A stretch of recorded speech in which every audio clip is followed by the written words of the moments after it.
Rebonjour à tous et bienvenue dans cette nouvelle vidéo. Alors vous me voyez avec la même tenue, la même chemise Noah, parce que je viens juste de terminer de tourner mon bilan couture.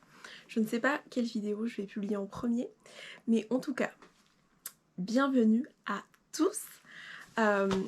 C'est une vidéo un peu spéciale parce que je la tourne pour les 1 an de ma chaîne, 1 an de ma chaîne en tant que chaîne qui publie des vidéos, on s'entend.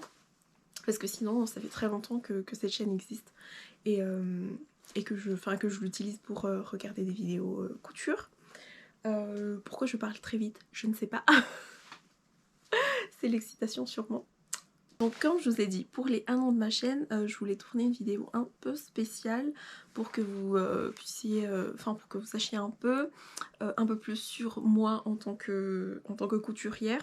Je vais aborder j'ai mis 3 grandes thématiques. Je voulais pas faire de FAQ parce que je sais pas combien de personnes allaient répondre.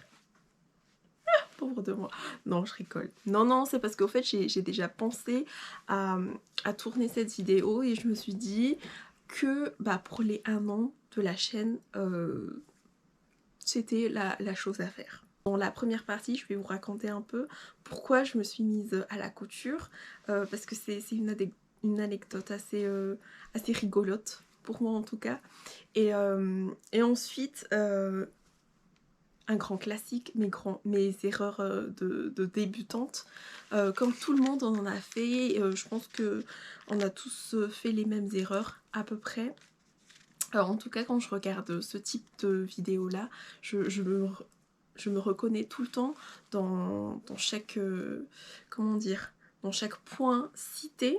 Je trouve ça très très drôle d'ailleurs. Et enfin un sujet un peu plus léger mais indispensable en couture. Voilà. Donc sans plus tarder, on va commencer par la petite histoire, par ma petite histoire. J'ai commencé la couture en 2018. Il faut savoir que en 2018 c'était une époque un peu, pas on va dire sombre, mais un peu chaotique dans la vie. J'avais des problèmes financiers et tout ça. Et donc je parle souvent de mode, de couture et tout ça avec ma maman parce que je ne sais pas si je l'avais déjà dit sur cette chaîne, mais mes 2 parents sont couturiers. Mon père était vraiment couturier de métier et ma mère faisait de la couture pendant ses temps libres. Et donc quand j'étais petite, je ne voulais absolument pas faire de couture parce que mes 2 parents faisaient ça. Mon père travaille sur ça, donc je le voyais tout le temps, la plupart du temps faire de la couture et moi franchement ça me donnait pas envie. Je voulais pas faire la même chose que mon père, mais j'aimais beaucoup la mode et du coup je dessinais des vêtements et tout et c'est lui qui faisait la couture pour moi. Et donc pour remettre l'histoire dans le contexte, donc en 2018, j'ai discuté avec ma mère de la mode et tout ça parce que j'aimais plein de choses mais j'avais pas les moyens de m'acheter les vêtements ou j'avais plein de vêtements qui n'étaient plus à ma taille parce que à cette époque là je reprenais du poids très facilement, je faisais le yo-yo, donc j'avais plein de vêtements que je voulais soit agrandir un peu en rajoutant des pièces ou des vêtements que je voulais recoudre parce que c'était déchiré ou quoi, et même ça je ne faisais pas, j'avais pas de machine de toute façon, donc voilà. Et puis elle me dit vas-y, je t'offre ta première machine, t'es sûre, tu veux te lancer, tu veux tester et tout. Et en rigolant et tout, je lui dis ouais vas-y, si tu m'achètes la machine, je me lance dans la couture. Et voilà, elle m'achète la machine et puis je vais au marché, j'achète mon premier tissu, un 100% polyester bien crade comme vous le savez. Un tissu pas cher du tout en plus, je crois que j'ai eu bien un bon 5 mètres pour 3 €, donc une très très bonne affaire pour moi. Et je regarde les vidéos sur YouTube, je tape comment faire des vêtements facilement ou je sais plus ce que j'ai tapé et je suis tombée sur les vidéos de Hello Supérette, une chaîne qui existe toujours mais qui ne publie plus de vidéos. C'est très dommage, mais en tout cas voilà. Donc le premier vêtement, j'essaierai de retrouver les photos. Je ne sais, j'avais pas encore En 2018, je n'avais pas encore cette chaîne spéciale couture, donc je vais chercher dans mes archives photos, mais je pense que je l'ai encore, un caraco. C'était la vidéo que j'ai trouvée sur la chaîne de Hello Superhead. Je me suis dit un petit haut tout simple, ça fera l'affaire. Donc j'ai cousu mon caraco, j'ai réussi tant bien que mal à le faire. Donc sur Hello Superhead, ils ne vous apprennent pas à patronner, mais ils vous apprennent à cloner votre vêtement.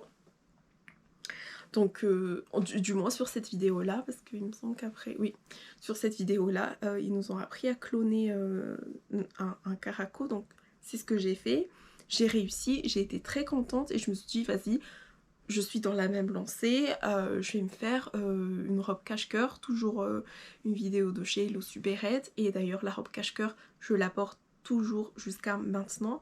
Je vous avais fait une vidéo et elle est dedans et je la porte encore chaque été, je la sors, printemps-été, je sors la robe parce que c'est une robe manche courte aussi, avec un tissu très léger, polyester comme je vous avais dit. Et du coup, et ben me voilà avec 2 vêtements cousus. Et je me suis dit, vas-y, je me lance dans la couture, c'est bon, je maîtrise et tout. Mes coutures n'étaient pas droites, mais j'étais déterminée et donc j'ai continué. J'ai passé une commande sur ma petite mercerie pour me faire des cotons démaquillants, pour apprendre à coudre droit. Parce que je ne sais plus quelle vidéo j'avais regardé. Et il disait que pour apprendre à coudre droit, on pouvait commencer par faire les cotons démaquillants parce que ce sont des carrés, faciles à coudre, tout ça. Et donc j'ai fait ça. Je me suis fait les cotons démaquillants que j'utilise encore actuellement. Donc c'est un souvenir très, très précieux à mes yeux. Et puis dans la lancée, j'ai commencé à coudre plein de vêtements pour ma fille, surtout des pyjamas, parce que je me suis dit, si c'est un peu de travers, c'est pas grave, elle le mettra pour dormir. Je vous mettrai des photos, des petites cousettes que j'ai faites pour ma fille, et puis voilà. J'ai pu arrêter depuis. Dieu merci, je ne couds plus de la même manière, mais, mais voilà. Donc voilà pour la petite histoire, pourquoi je me suis mise à coudre. Donc c'était pour économiser. Et c'est vrai qu'avec ma manière d'acheter, à cette époque-là, c'était économique. Parce que quand je me dis que avec 5 mètres de tissu que j'ai eu à 3 €, j'ai pu me faire une robe, un caraco, et j'ai aussi fait une jupe pour ma fille. Avec 5, je raisonnais comme ça, avec 3 €, j'ai pu faire tant de vêtements, donc j'étais très contente, je le suis toujours d'ailleurs. Je me dis c'était vraiment une économie. Donc j'ai continué, je me suis dit voilà, ça y est, je vais plus acheter dans le commerce, je vais coudre tous mes vêtements. Et c'est à partir de là que ma passion pour la couture est née, vraiment. Donc ça fait 4 ans. Ça fait 4 ans que je couds presque tous mes vêtements. Je suis presque à... Je regarde là-bas parce qu'il y a mes vêtements. Je suis presque à 100% de ma garde-robe qui est cousue main. Donc je suis très contente. Donc quand je me dis au fait que pour moi la couture est moins chère, c'est parce que je ne comptabilise pas le temps que je passe dessus. Parce que c'est vrai que si on compte tout ça, si on met tout ça bout à bout, on se dit oh là là, mais si tu mets 12 heures à coudre ce vêtement, c'est pas grave, moi je préfère l'acheter. Bien sûr que ça reviendra plus cher, mais voilà, mon temps je ne le comptabilise pas. Donc c'est tout pour cette première partie. J'espère que cette petite anecdote vous a plu.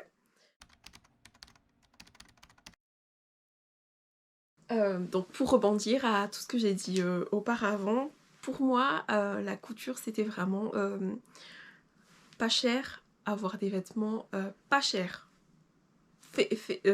Oui, des vêtements pas chers que moi-même j'ai cousu, donc c'était une fierté pour moi. Et la première erreur, au fait j'ai fait trois grosses thématiques pour aborder mes erreurs de débutante, c'est de ne pas faire attention à la qualité. Quand je dis qualité, je ne veux pas forcément dire que si j'achète quelque chose à 1 €, c'est que c'est pas de bonne qualité. Non. Quand je dis qualité, c'est vraiment la qualité du travail, la qualité du vêtement, du produit, du vêtement fini, la qualité des matériaux que je choisis, que ce soit les tissus, les fils, les ciseaux, vous voyez tout ça mis bout à bout, ou les finitions surtout, je ne faisais pas du tout, mais alors là, pas du tout de belles finitions, des fois je faisais même pas le point zigzag, vous l'avez vu dans ma vidéo hors série bilan couture de toute façon, parce que je ne faisais pas attention à tout ça au début, chose que je ne fais plus maintenant. Chose que je vous déconseille fortement. Si vous voulez vous mettre à la couture, faites-le bien tout de suite. Du moins sur ce point-là. Faites attention au matériel que vous achetez, faites attention au tissu que vous achetez, faites attention à la finition que vous mettez à vos vêtements, parce que c'est important pour la tenue et aussi pour que vous puissiez garder le vêtement le plus longtemps possible. Du moins si c'est votre but, ce qui est mon cas. J'ai envie de garder le vêtement très longtemps. Malgré tous ces problèmes sur la qualité, j'ai pu garder par exemple ma robe cache-cœur jusqu'à maintenant, mais j'ai dû la reprendre déjà plusieurs fois, des coutures qui se sont défaites, j'ai fait les points zigzag après et tout ça, parce que je l'avais pas fait à cette époque-là, mais du coup, ça m'a quand même permis de garder le vêtement longtemps. Donc vraiment, mon premier gros problème, c'était vraiment la qualité à cette époque-là. Maintenant que j'y pense, j'ai envie de me frapper, de me dire mais réveille-toi, attention, et t'as oublié ça. Le deuxième point qui va suivre le premier de toute façon, c'est l'impatience. Jusqu'à maintenant, je suis impatiente, je suis pressée d'avoir le vêtement terminé. Je pense que ça arrive à tout le monde, qu'on soit nouvelle couturière ou pas. La team qui va vite d'ailleurs, comme elle avait dit Audrey V. C'est d'ailleurs avec une des vidéos où elle parle de team qui va vite comme ça que je l'ai découvert, et ça m'avait poussée à créer ma chaîne YouTube. Parenthèse fermée. Je suis tout le temps trop pressée de porter mes vêtements, donc j'achetais mes tissus au marché, top, hop, arrivé à la maison, je les découpe et je les couds tout de suite. Je ne lavais même pas mes tissus. Plusieurs fois je me suis retrouvée avec des vêtements qui rétrécissaient, mais je pensais au fait que c'était juste normal après le lavage avant. Parce que j'ai des vêtements du commerce qui rétrécissent aussi un peu, mais parce que je ne respecte pas je ne respecte sûrement pas les conditions de lavage, chose que je fais maintenant. Mais voilà, en tout cas, je lavais pas mes tissus, grosse erreur. Donc ça fait partie de l'impatience. Je ne repassais pas aussi. Je me disais que si je passais un petit coup avec mes ciseaux, vous savez, avec ça, j'ouvrais mes coutures comme ça, avec mes ciseaux. Et je me disais, bon, ça y est, c'est bon, pas besoin de repasser, c'est bon là, c'est fait. Et ce qui fait que ça faisait des finitions bancales, et on revient sur le premier point, ça va jouer sur la qualité. Je repassais pas quand il fallait former les ourlets, et ça faisait des ourlets un peu qui condolaient un peu, c'était moche.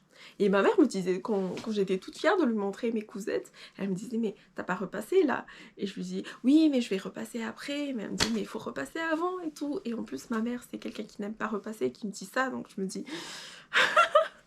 maintenant ce sont des choses que je fais. Maintenant dès que j'achète du tissu, je le lave, ou au moins je le passe au fer à repasser avec de la vapeur.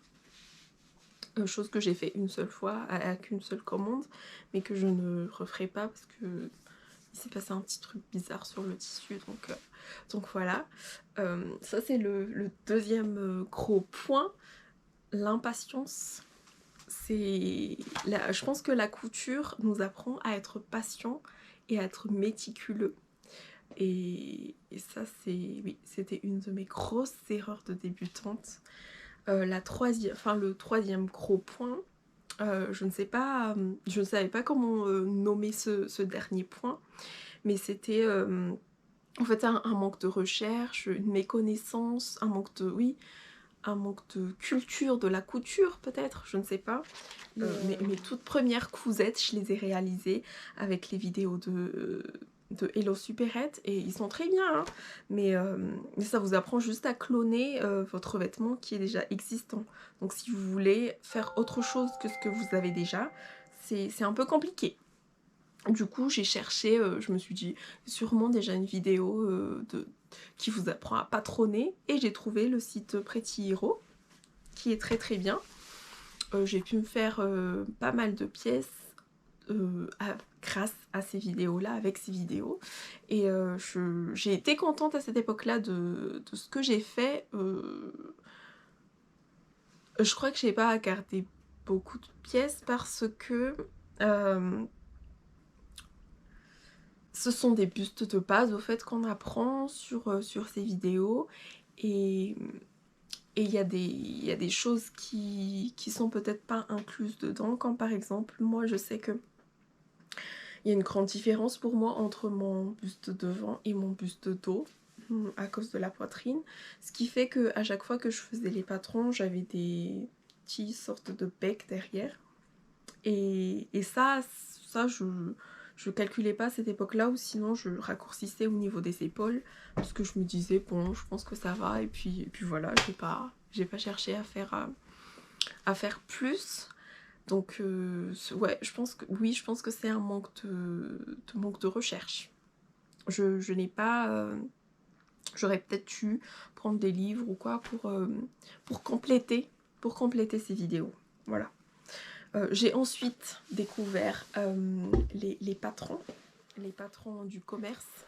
J'ai commencé par les patrons gratuits. Testé, je me suis dit allez, pourquoi pas des patrons, et puis j'ai découvert le site, parce que je vais dire Siou, le site Siou Mag, Mood Fabrics, il me semble qu'il y avait Pop Couture ou Pop Couture, je sais plus, quelque chose comme ça qui rassemblait plein de patrons gratuits. Et j'étais très contente de cliquer sur télécharger tout le temps.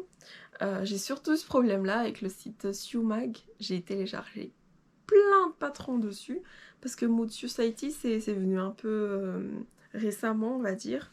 Mais Siumag, ça fait...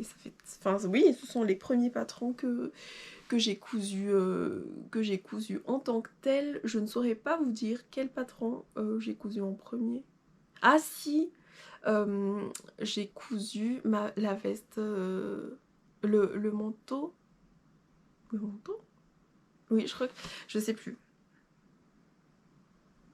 Non, je sais plus, j'ai peur de vous dire des bêtises. Mais en tout cas, voilà. J'ai cousu plein de... Enfin, c'est comme ça que j'ai commencé avec les patrons.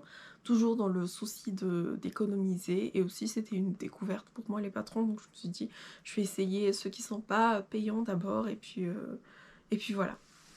Mais au fait, le problème, c'est que je ne savais pas comment utiliser les patrons. Et vous savez, souvent en tout cas sur le site Siumag, souvent il n'y a pas de guide de taille, parce que le guide des tailles se trouve dans leur magazine, qui n'est pas gratuit. Et le tableau des tailles, pas le guide des tailles, le tableau des tailles. Et du coup, je découpais au hasard la taille qu'il fallait. Je regardais à peu près à partir de mon buste de base, sachant que mon buste de base, j'ai l'aisance que j'ai travaillé, l'aisance et les marges de couture propres à moi qui sont dessus, ce qui fait que ce n'est forcément pas pareil que celui que la créatrice de ce patron en question a utilisé, ce qui fait que ça ne tombait jamais. Non, ça tombait très rarement juste. Je vais vous montrer une blouse que j'aime beaucoup, que je porte toujours, hein. Une blouse que j'ai cousue, c'est... J'essaierai de vous chercher, je pense que c'est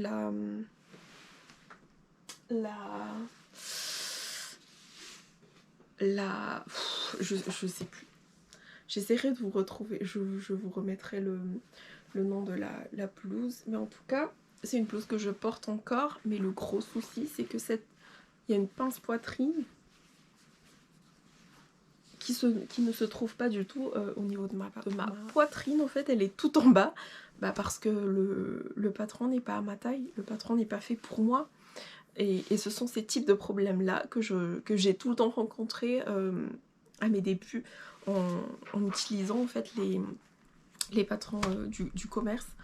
Et voilà, c'est quelque chose que je regrette un peu. J'aurais dû faire plus de recherches, regarder plus de vidéos, je sais pas ce que j'aurais dû faire, mais en tout cas maintenant, avant de télécharger un patron, avant de découper un patron, avant de le coudre, je fais une toile. J'essaie de faire une toile au maximum. Quand je ne suis pas sûre, je fais une toile déjà.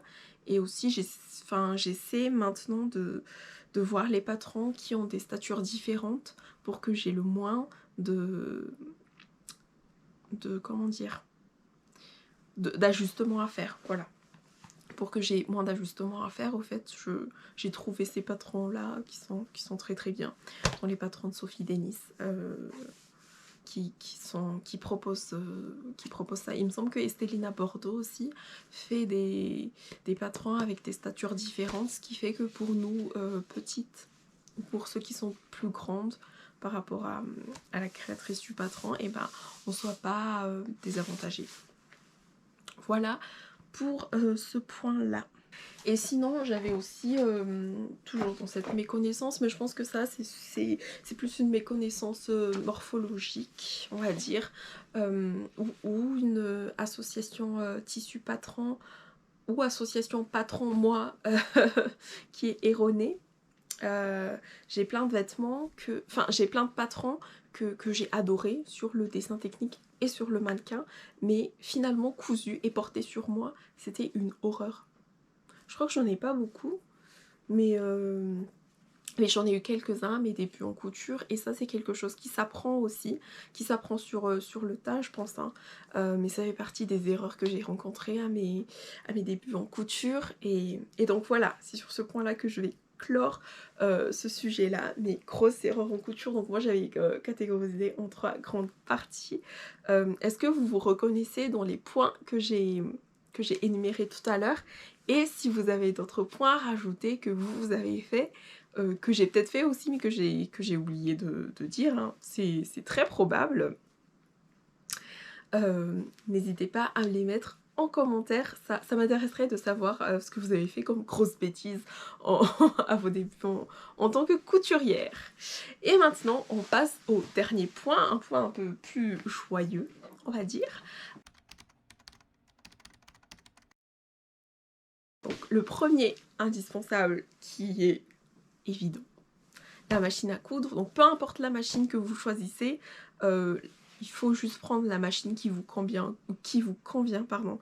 Que ce soit une machine de base avec juste les points droits et les points zigzag. C'est avec une machine comme ça que j'ai commencé. Je ne sais plus comment elle s'appelle, j'ai commencé avec une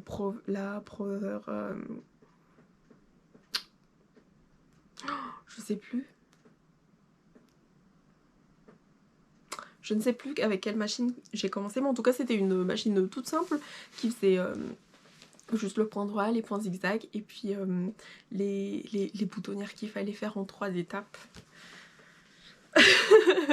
Et ensuite, une bonne paire de ciseaux. Ne faites pas comme moi, n'achetez pas les paires de ciseaux de chez Action, de chez Lidl, qui fonctionnent très très bien. Franchement, ils sont top au début, mais qui se dégradent très rapidement, ce qui fait qu'on est obligé d'acheter 2, 3, 4 fois dans l'année une nouvelle paire de ciseaux, surtout si vous cousez très régulièrement, je précise, parce qu'il y aura des gens sur moi qui vont dire « Ah non, moi j'ai ça depuis des années, il fonctionne très bien », et c'est tant mieux pour vous, mais je parle d'une expérience personnelle.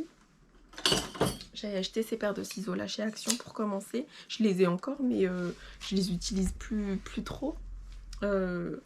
Donc voilà, je ne les conseille à personne. Vaut mieux en fait tout de suite prendre les bonnes paires de ciseaux. Là j'ai la Fiskars que tout le monde a, et elles sont très très bien.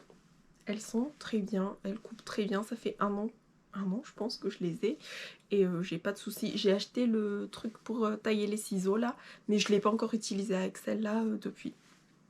Donc je suis très contente. Une bonne paire de ciseaux, c'est très très important. Ensuite, des fils, des aiguilles et des épingles de qualité. Des fils parce que sinon ils se coupent tout le temps. Ça fait partie de mes erreurs de débutante quand je vous ai, donc, quand je vous ai parlé de la qualité. J'achetais pas des fils de qualité, ce qui fait que bah, mes fils se... Enfin, oui, mon fil se cassait tout le temps. Cas de la robe cache-cœur dont je vous ai parlé tout à l'heure, j'ai dû recoudre plusieurs fois parce que le fil se cassait. Voilà. Et les aiguilles de qualité, j'en ai encore des... Ils sont pas près de moi là. Mais j'avais acheté des aiguilles au marché ou sinon dans les petits lots de chez Lidl. Là. Je n'ai rien contre Lidl, hein, mais c'est juste que c'est là-bas que j'avais acheté ces trucs-là, donc je le dis souvent. Mais j'ai rien contre eux, j'adore aller chez eux. Mais en tout cas, les aiguilles, moi j'ai testé leurs aiguilles et les aiguilles sans marque du marché, ou je sais pas, mais en tout cas j'ai acheté des aiguilles qui n'étaient pas du tout bien. Ma machine n'aime pas ces aiguilles-là. Je sens qu'ils font un bruit bizarre quand j'utilise cela. Et franchement, préférer mettre 2-3 € en plus dans des aiguilles de qualité.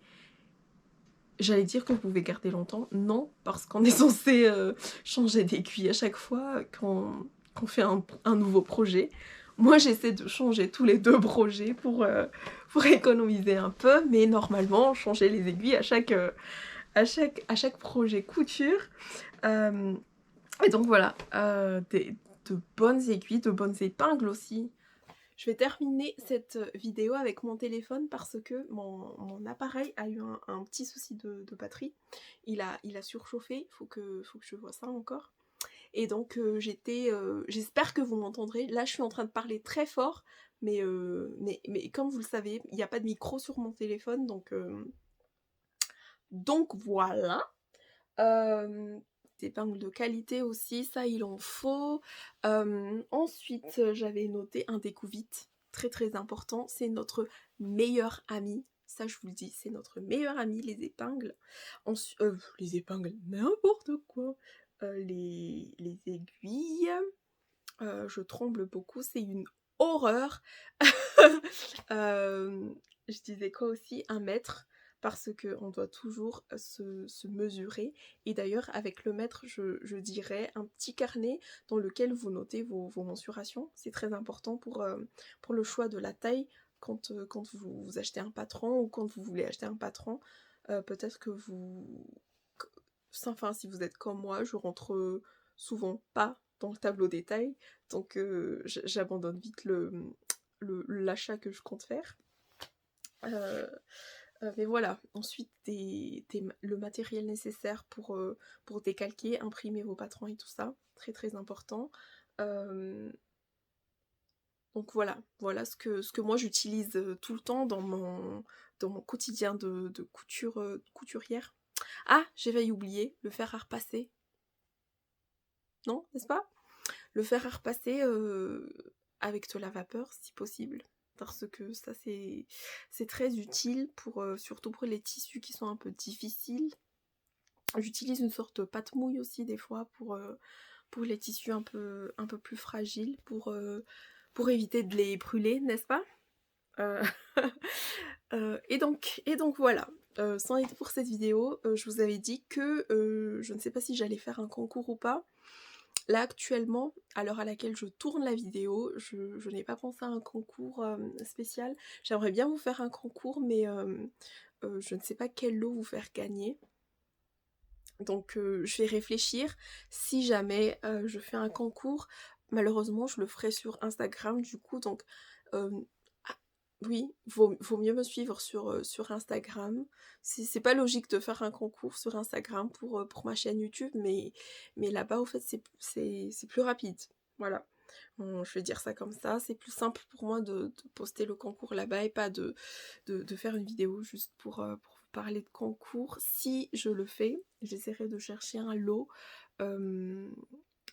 intéressant à vous faire gagner. Voilà.